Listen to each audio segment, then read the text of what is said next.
준호야. 이준호 어딜 간 거야, 이 녀석. 강 씨는 점점 초조해지기 시작했습니다. 손주가 그네라도 타고 있나 싶어 그네 쪽으로 달려갔지만 거기에도 없었습니다.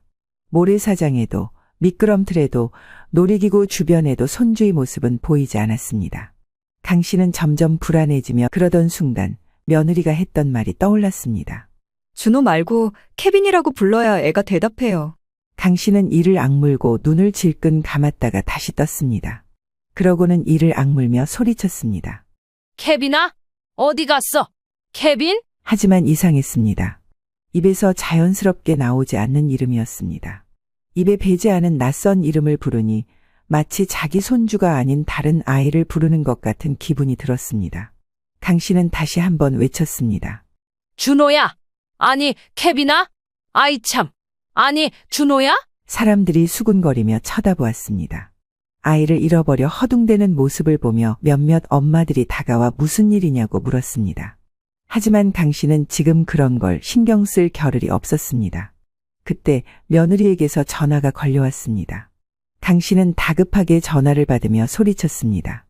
얘, 네 아들이 없어졌어. 아무리 불러도 대답을 안 해. 그러나 며느리는 차분하게 말했습니다. 어머님, 어딘가 주변에서 놀고 있을 거예요. 그러지 마시고 케빈 하고 불러보세요. 멀리 안 갔을 거예요. 강 씨는 그 말을 듣고 화가 치밀어 올랐습니다. 너는 지금 네 아들이 없어졌는데도 그런 걸 따질 정신이 있냐? 안 보인다고 애가. 그러자 며느리는 한숨을 쉬며 대답했습니다. 일단 그쪽으로 갈게요. 하지만 며느리가 도착한 후에도 손주는 보이지 않았습니다. 이쯤 되니 며느리도 점점 당황한 기색이 역력해졌습니다. 동네 애엄마들도 서로 애가 어디로 가는 걸 봤는지 수군거렸고 강 씨는 점점 넋이 나가 벤치에 주저앉고 말았습니다. 올해 67세인 강복자 씨는 지방에서 혼자 살고 있었습니다. 남편과 사별한 지 꽤 오래됐고 이제는 혼자 밥을 해먹고 텃밭을 가꾸며 조용한 생활을 하고 있었습니다. 자식들은 바쁘다 보니 명절이나 특별한 날에나 얼굴을 비추곤 했습니다. 혼자 지내는 생활이 익숙해졌지만 가끔씩은 가족들과 시간을 보내고 싶다는 생각이 들었습니다. 명절에나 얼굴을 볼 수 있는 손주도 보고 싶었고 아들과 며느리와도 오랜만에 대화를 나누고 싶었습니다. 그러던 어느 날 며느리에게 전화가 걸려왔습니다.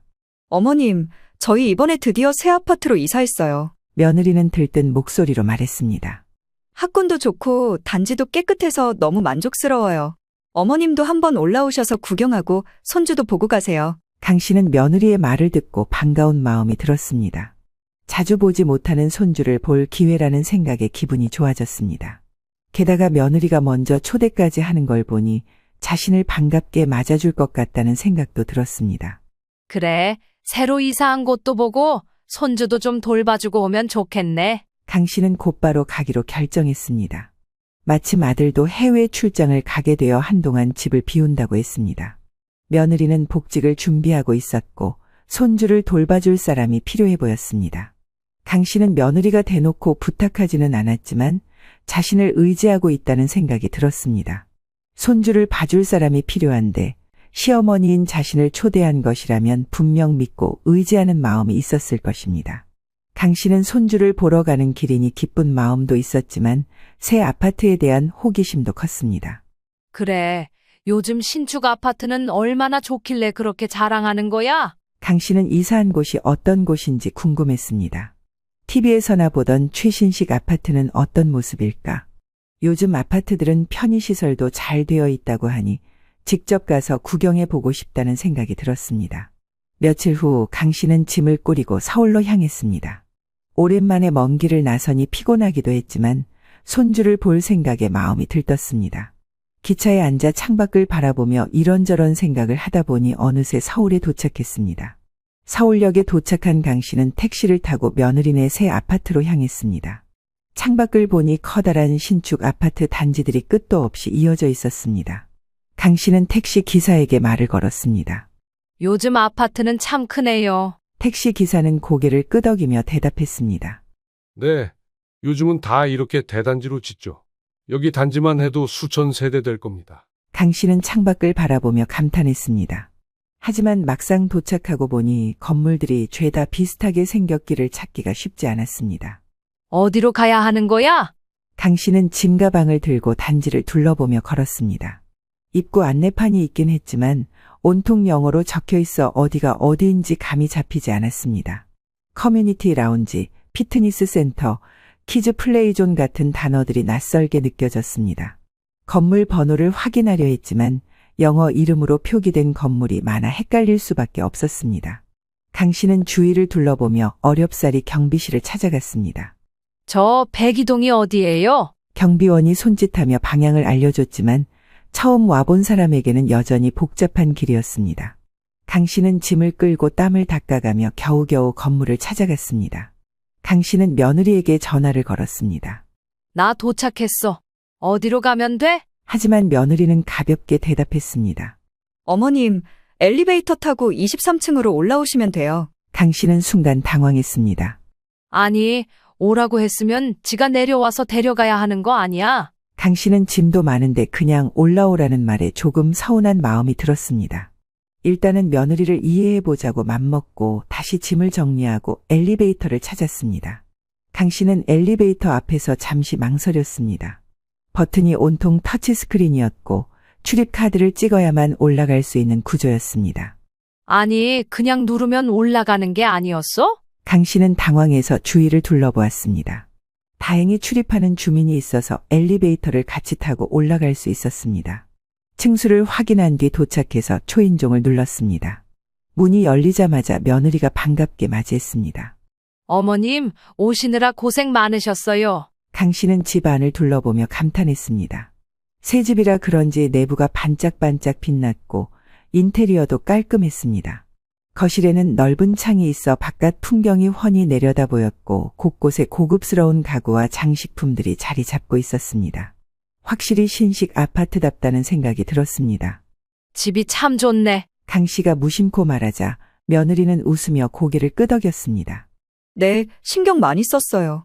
사실 이사하면서 어머님 방도 따로 마련해놨어요. 강 씨는 순간 놀랐습니다. 며느리는 강 씨를 데리고 방으로 안내했습니다. 방 안은 아늑하게 꾸며져 있었고 새 침구와 작은 화장대까지 준비되어 있었습니다. 어머님께서 여기 계시는 동안 편하게 지내시라고요. 남편이 출장을 3주나 가거든요. 오신 김에 여기서 좀 편히 쉬세요. 강 씨는 뜻밖의 배려에 기분이 좋아졌습니다. 처음에는 서운한 마음이 있었지만 이렇게까지 신경을 썼다는 걸 보니 흐뭇하기도 했습니다.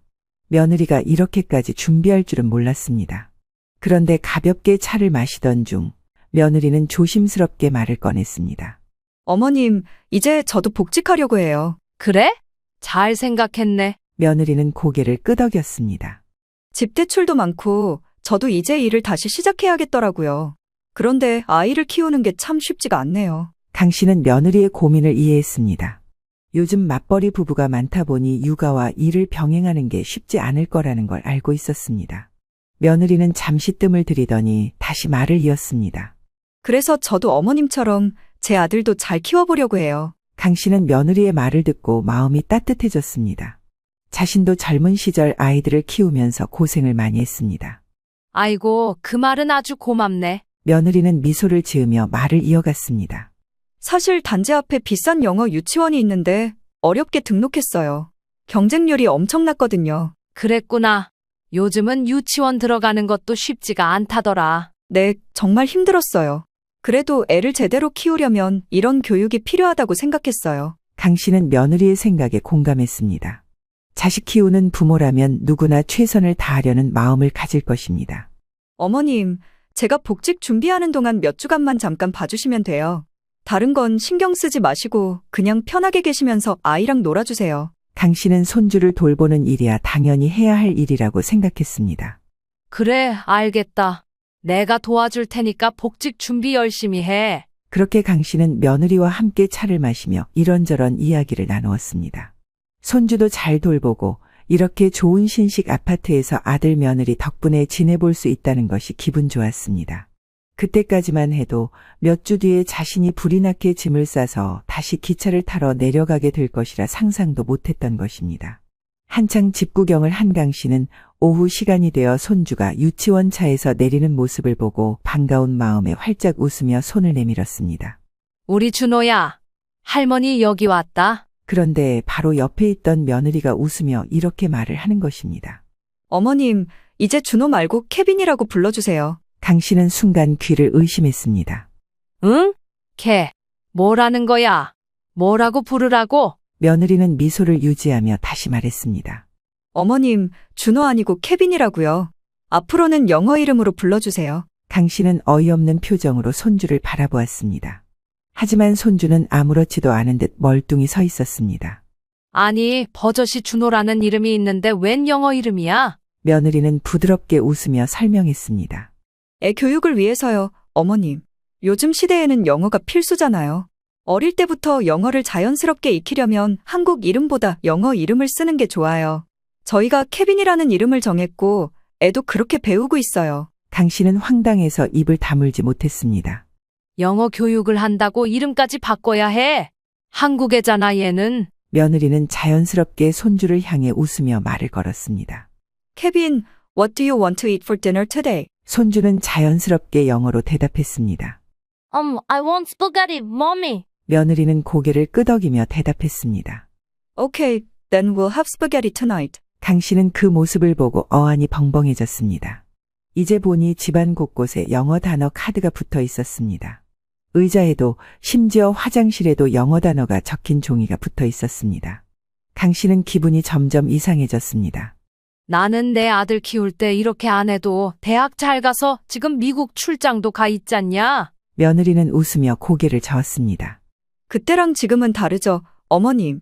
요즘은 글로벌 시대라서 어려서부터 영어 환경을 만들어줘야 해요. 저희 애는 한국어보다 영어가 더 익숙해야 나중에 경쟁력이 생긴다고 생각해요. 강 씨는 혀를 내두르며 며느리의 말을 듣고 있었습니다. 저희 남편도 출장 가면 미국식 이름을 따로 부른다고요. 회사에서 그렇게 하는 게 자연스럽대요. 강 씨는 순간 할 말을 잃었습니다. 손주의 이름이 이렇게 쉽게 바뀌어야 하는 것인지, 이름 하나로 아이의 미래가 결정되는 것인지 의문이 들었습니다. 강 씨는 조용히 손주를 바라보았습니다. 준호라는 이름이 튀어나올까봐 입을 꾹 다물고 있었지만 마음속으로는 씁쓸함이 커져갔습니다. 손주가 태어났을 때 준호라는 이름을 얼마나 마음에 들어 했는데 그 이름에는 사연도 있었고 의미도 깊었습니다. 강 씨는 며느리의 뜻을 존중하고 싶었지만 왠지 이 상황이 익숙치 않아서 조용히 손주를 바라보았습니다. 강 씨는 저녁을 먹고 난 뒤 손주와 조금 더 시간을 보내고 싶었습니다. 강 씨는 식탁을 정리한 뒤 거실로 가서 손주를 불렀습니다. 우리 준호, 할머니랑 놀자. 강 씨는 자연스럽게 손주의 이름을 불렀습니다. 그런데 손주는 아무 반응도 보이지 않았습니다. 멀뚱히 TV만 바라보며 마치 강 씨가 부르는 소리를 듣지 못한 것처럼 행동했습니다. 강 씨는 순간 당황했습니다. 손주가 원래 귀가 밝고 할머니를 보면 잘 따르던 아이였습니다. 강 씨는 혹시라도 아이가 기분이 안 좋은가 싶어 다시 한번 불러보았습니다. 준호야? 하지만 손주는 여전히 못 들은 척했습니다. TV 화면을 뚫어져라 쳐다볼 뿐 강 씨를 향해 고개조차 돌리지 않았습니다. 강 씨는 순간 마음이 이상해졌습니다. 이상하네. 설마 내가 부르는 걸 못 들었나? 그때 옆에 있던 며느리가 조용히 말했습니다. 어머님, 케빈이라고 불러야 애가 대답해요. 강 씨는 순간 가슴이 철렁 내려앉았습니다. 뭐? 그럼 얘가 일부러 못 들은 척하는 거야? 강 씨는 믿을 수 없다는 표정으로 손주를 바라보았습니다. 손주는 그제야 천천히 강 씨를 쳐다보았습니다. 하지만 어딘가 어색한 표정이었습니다. 강 씨는 손주에게 다시 물었습니다. 너 준호 맞지? 할머니가 너 부르는데 왜 대답 안 했어? 손주는 말없이 강 씨를 바라보았습니다. 뭔가 불안해하는 듯한 눈빛이었습니다. 강 씨는 점점 더 속이 타들어갔습니다. 그때 며느리가 다시 한번 덧붙였습니다. 애한테 준호라고 하면 안 된다고 가르쳤어요. 그래야 영어 환경에 더 잘 적응하니까요. 강 씨는 순간 숨이 턱 막혔습니다. 아니, 뭐 그렇게까지 해야 돼. 애가 영어에 익숙해지려면 한국 이름보다 영어 이름을 써야 해요. 그래야 영어 환경이 자연스러워지거든요. 강 씨는 순간 아무 말도 할 수 없었습니다. 아무리 영어 교육이 중요하다고 해도 자기 손주가 자기 본명을 못 알아듣도록 하는 게 정상인가 싶었습니다. 강 씨는 속으로 부글부글 끓기 시작했습니다. 강 씨는 손주와 조금 더 시간을 보내고 싶어 방으로 향했습니다. 방 안에는 작은 책장이 있었고 거기에는 아이를 위한 동화책들이 꽂혀 있었습니다. 강 씨는 손주를 무릎에 앉히고 책을 꺼냈습니다. 우리 준호, 아니, 케빈. 할머니가 옛날 이야기 하나 읽어줄까? 강 씨는 자신도 모르게 준호라는 이름이 먼저 튀어나왔지만 곧바로 케빈이라고 정정했습니다. 손주가 또 반응하지 않을까봐 조심스러웠던 것입니다. 강 씨는 책을 펼쳤습니다. 하지만 순간 이상한 점을 깨달았습니다. 책장에 있는 책들이 대부분 영어로 된 동화책이었습니다. 강 씨는 한글로 된 책을 찾으려고 했지만 제대로 된 한국어 동화책은 거의 없었습니다. 강 씨는 당황해서 손주를 바라보았습니다. 이거 다 영어 책이네? 준호야, 한국어 책도 있니? 할머니는 못 읽어주는데. 엄마가 한국말 책 보면 안 된다고 했어요. 강 씨는 순간 깜짝 놀랐습니다. 뭐?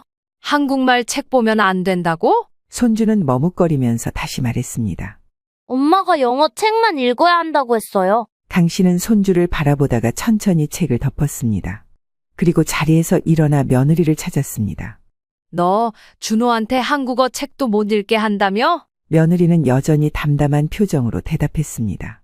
읽지 말라는 건 아니에요. 단지 영어 책을 더 많이 읽었으면 해서요. 일단 애가 영어에만 집중할 수 있도록 해야 해요. 그래야 나중에 영어가 자연스러워지거든요. 아이고, 나는 도통 모르겠다. 이래가지고 뭐 나는 손주랑 대화라도 할 수 있나 모르겠네. 그럼 나는 뭐 하러 왔냐? 나는 영어 한마디도 못하는데 얘랑 같이 있으면서 뭘 할 수 있어? 며느리는 한숨을 쉬며 말했습니다. 어머님, 요즘 애들은 다 이렇게 커요. 저는 아무것도 아니에요. 더 대단한 엄마들도 많은데요. 그냥 이름 정도만 영어로 불러달라는 거예요. 강 씨는 자신이 뭔가 큰 벽을 마주한 기분이 들었습니다.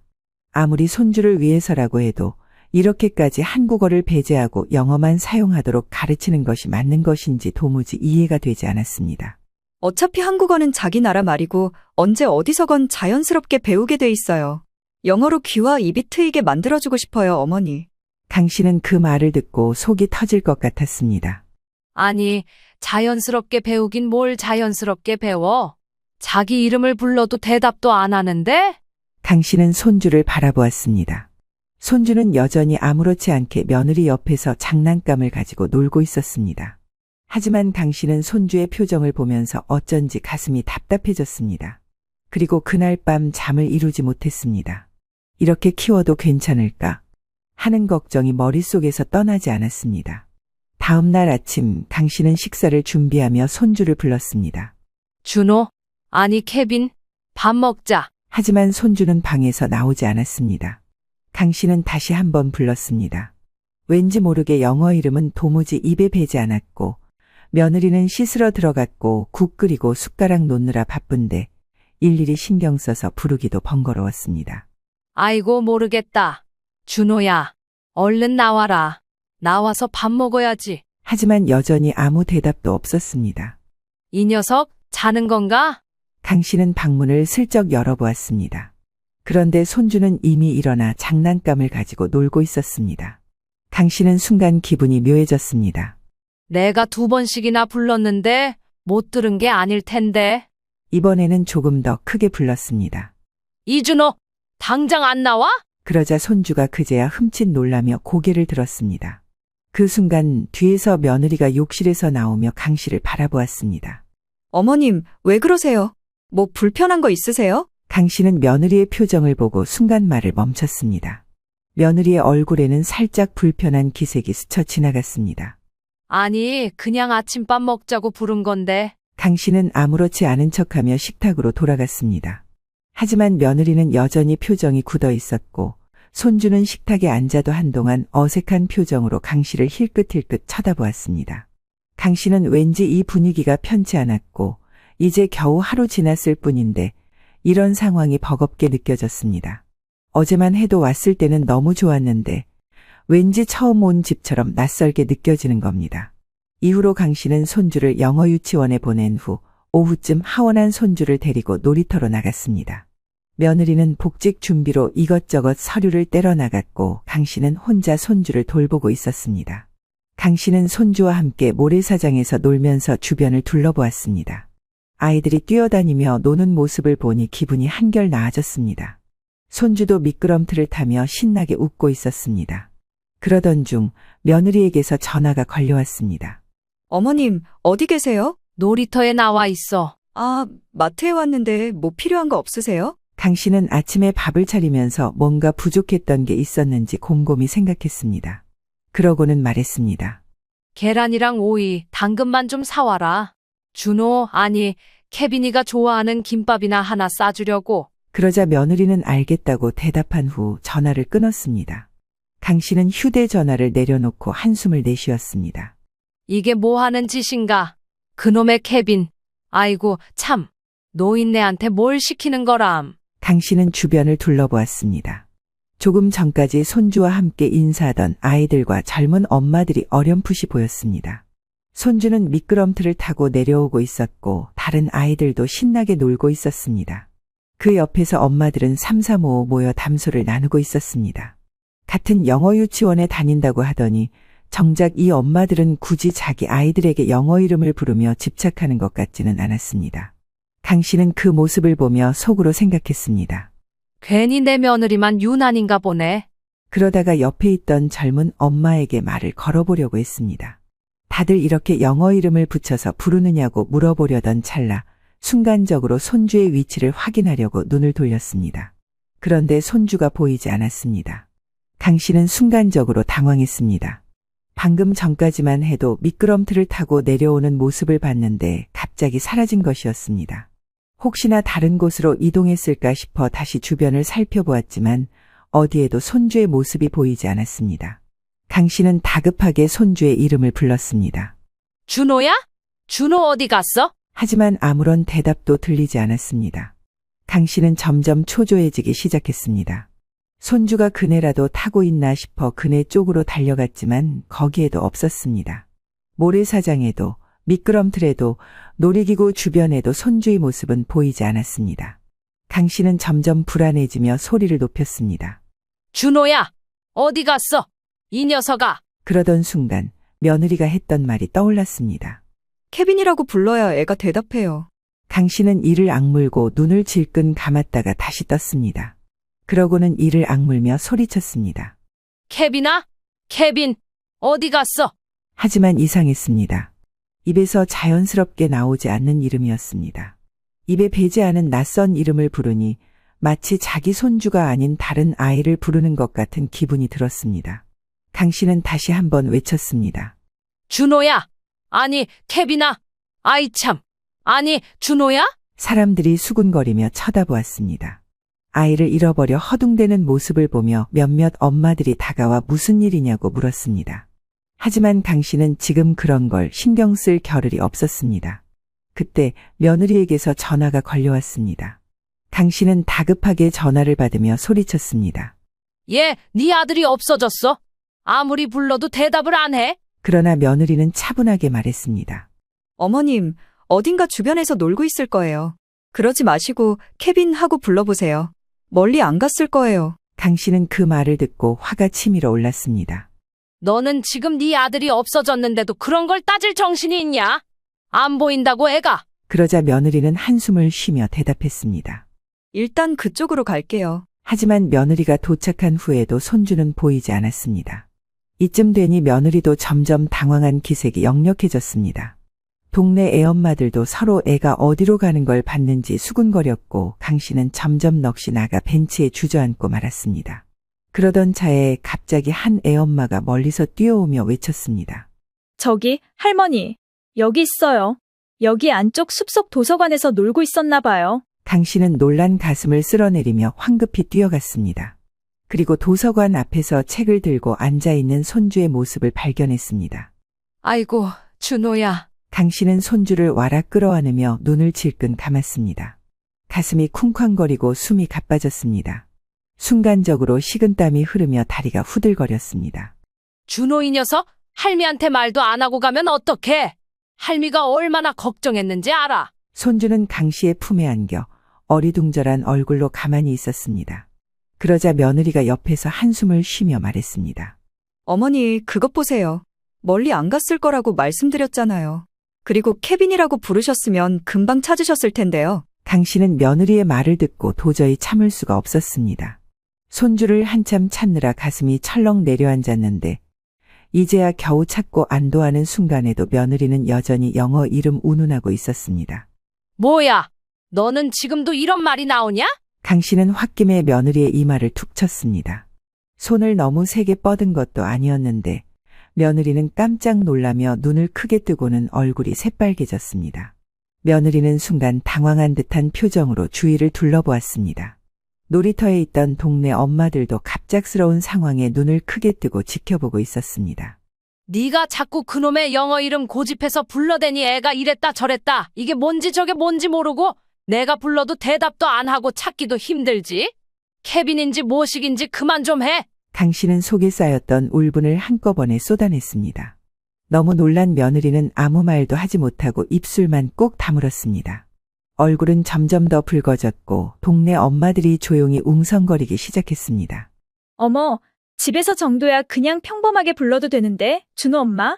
집에서 어지간히 교육을 하나 보다. 솔직히 할머니들은 바꿔 부르기 힘들지? 난 이해가 가네. 주변의 수군거림에 며느리는 더욱 난처한 얼굴이 되었습니다. 그런데도 여전히 자존심 때문인지 아무 대꾸도 하지 않고 그저 강 씨를 노려보기만 했습니다. 강 씨는 더 이상 아무 말도 하지 않았습니다. 그저 입을 꽉 다물고 몸을 획 돌려 집으로 올라갔습니다. 엘리베이터를 타려고 보니 또 복잡한 출입 방식에 한숨이 절로 나왔습니다. 출입 카드를 꺼내는 것도 번거롭고 터치스크린 방식이 익숙하지 않아 손이 몇 번이나 헛돌았습니다. 어렵사리 버튼을 눌렀지만 엘리베이터는 한참을 기다려야 했습니다. 겨우 올라가서 비밀번호를 누르려 했는데 또 숫자가 헷갈려 손이 몇 번이나 오락가락했습니다. 강 씨는 순간적으로 손을 허공에 멈추고 눈을 감았습니다. 머리가 터질 것 같았습니다. 속이 시끄럽고 짜증이 나고 서러움이 몰려왔습니다. 이 꼴 보기 싫고 속 시끄럽고 다 싫으면 내가 관두는 게 맞지. 강 씨는 그 자리에서 그대로 깊은 한숨을 내쉬었습니다. 문을 열고 집으로 들어서며 강 씨는 결심했습니다. 더 이상 이런 환경 속에서 자신을 억지로 맞출 필요가 없다고 생각했습니다. 강 씨는 씩씩거리며 어떻게든 집에 들어왔지만 속이 전혀 풀리지 않았습니다. 한참을 소파에 앉아 심호흡을 하면서 마음을 가라앉히려 했지만 생각할수록 더 열이 받았습니다. 자기 손주 이름 한 번 불렀다고 무슨 큰 잘못을 한 것도 아닌데 오히려 며느리한테 핀잔을 듣고 사람들 앞에서 망신까지 당해야 했다는 게 도무지 이해가 되지 않았습니다. 조금 뒤 며느리가 손주를 데리고 집으로 들어왔습니다. 하지만 며느리는 아까 놀이터에서 꿀밤을 맞은 것이 기분이 나빴는지 강 씨를 쳐다보지도 않고 말 한마디 없이 곧장 안방으로 들어가 버렸습니다. 강 씨는 황당한 기분으로 며느리의 뒷모습을 바라보았습니다. 이제 와서 삐친 티를 낸다는 것도 어이가 없었고 결국 참지 못하고 며느리의 방 앞까지 가서 문을 바라보며 말했습니다. 나 몇 주 더 있으려고 했는데 안 되겠다.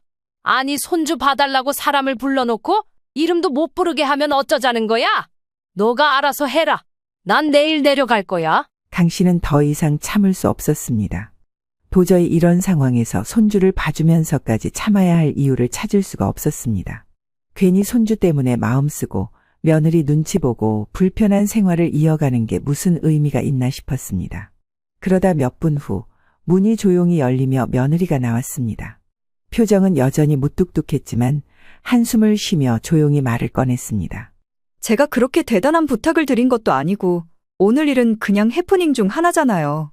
그리고 어머니가 봐주신다고 말씀하셔서 저도 2주 동안은 교육받고 일정 잡아놨어요.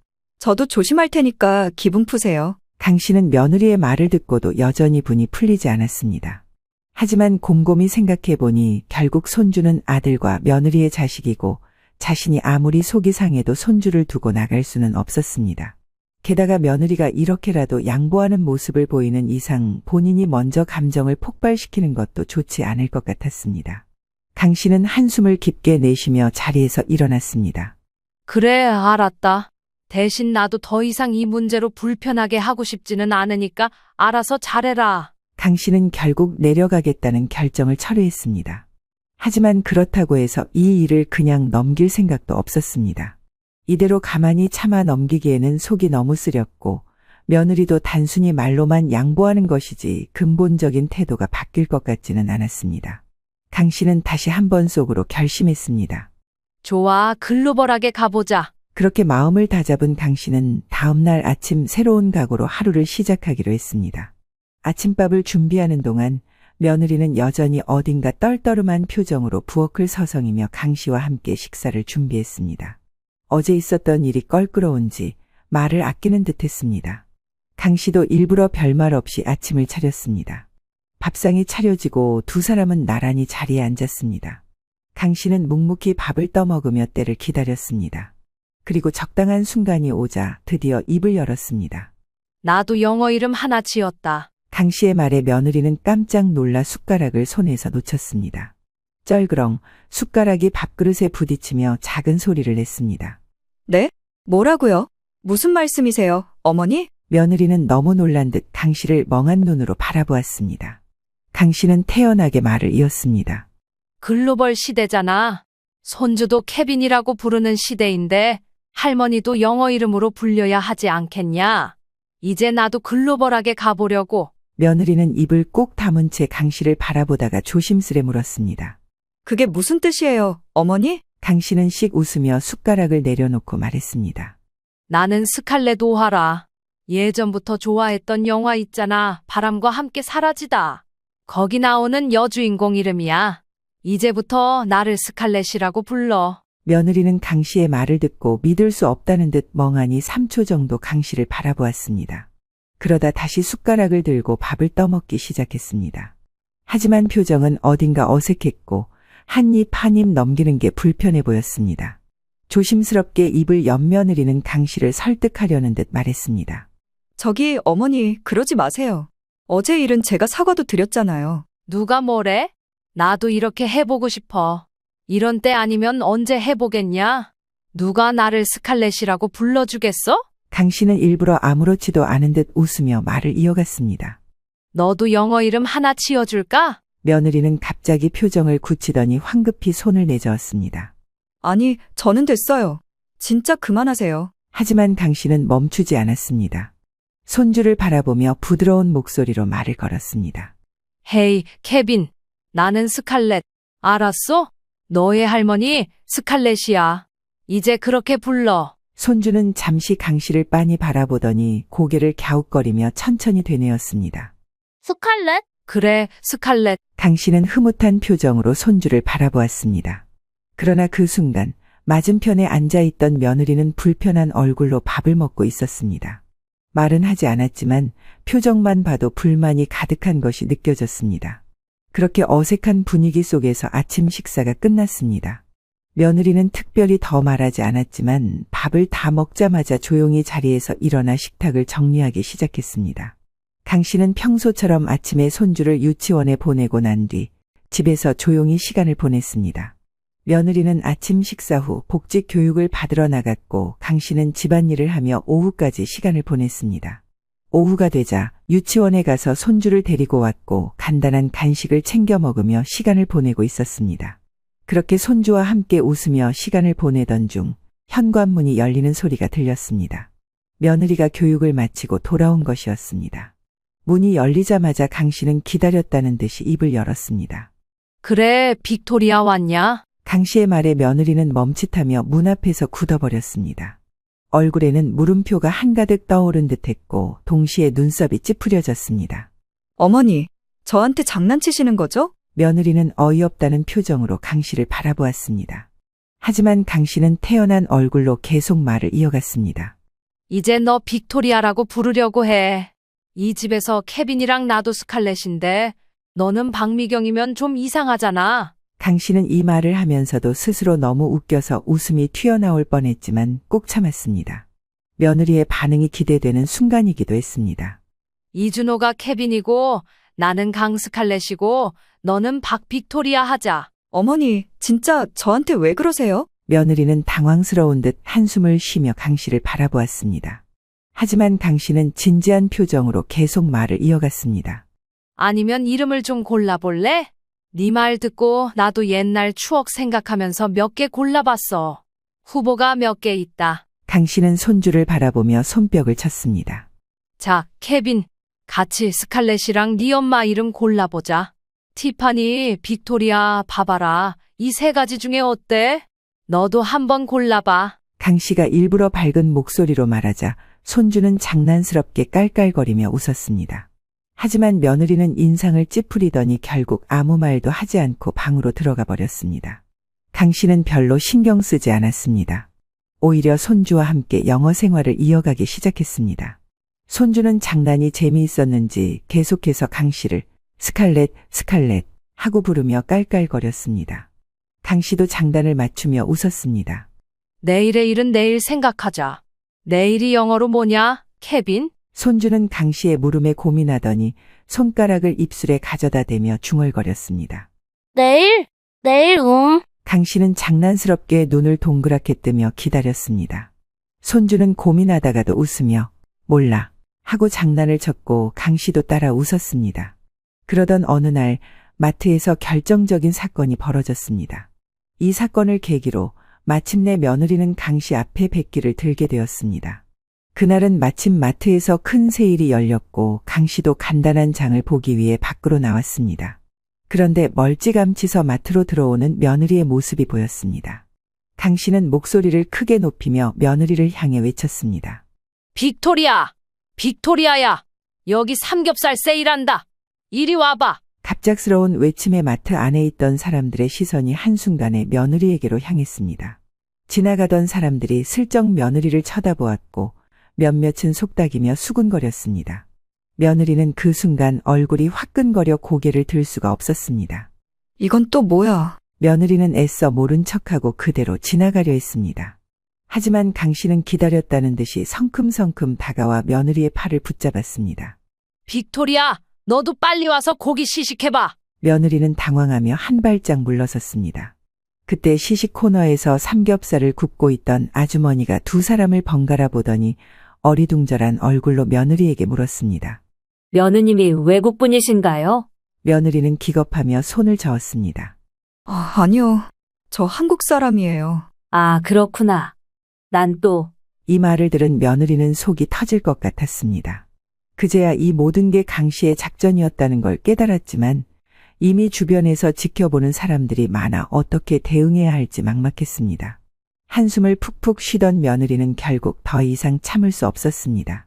계산대에서 기다리다가 강 씨가 장을 다 보고 나오자 며느리는 강 씨를 붙잡고 간절한 표정으로 말했습니다.